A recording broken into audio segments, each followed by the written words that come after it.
Hi sweeties! Welcome back to my channel, and if you are new here, welcome to the party. Today I will be soft launching my playthrough of Baldur's Gate 3, starting with the character creation. So the character I am creating is my actual D&D character, Hazel. Hazel was born into a meek and mild, mostly female, elven family. Once she was old enough to explore on her own, she wandered into a local village where she was exposed to her first thief, Hunnam. She observed his cool and calm behavior while wandering through the market, stealing things from merchant carts, stalls, and people, still and wandering.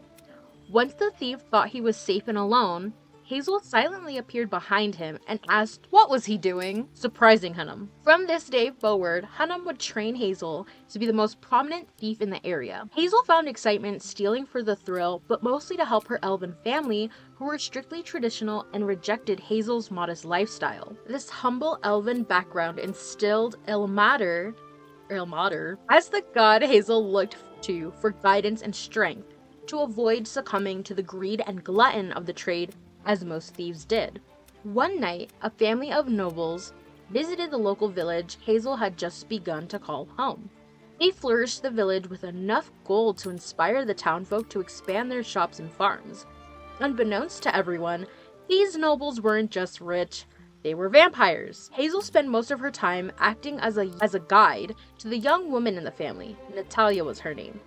Hazel quickly fell smitten with the woman's charm and felt safe telling her about all her greatest feats as a thief. Natalia was intrigued by this and asked Hazel to meet this wonderful Hunnam she spoke so highly of.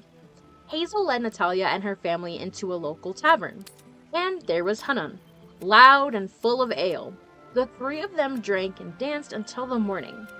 Hazel woke up to her family in the nearby forest, covered in blood and bruises.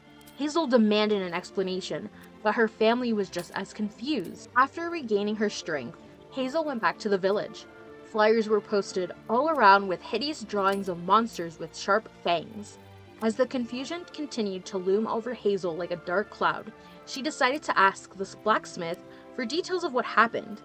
The blacksmith explained, about 3 or 4 nights ago, screams filled the night.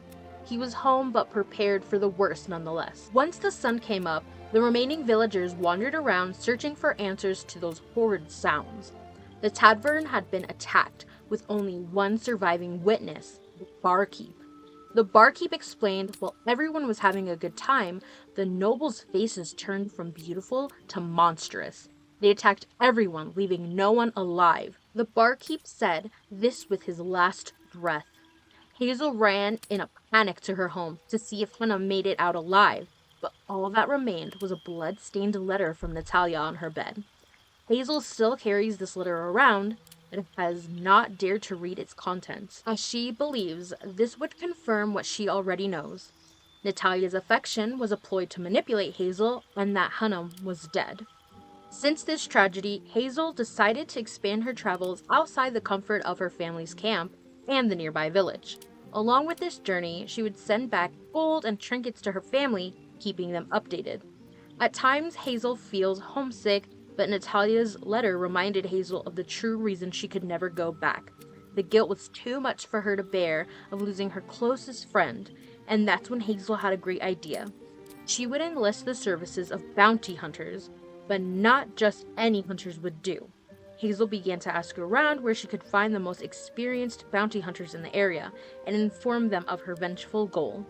If they weren't up for the task of clearing out the whole clan, then at least Hazel could train with them and prepare for the task alone.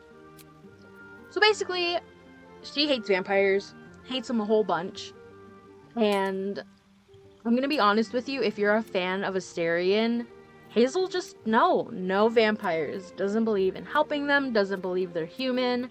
I don't know if the game's gonna force her into helping him, but if she can, she'll probably kill him.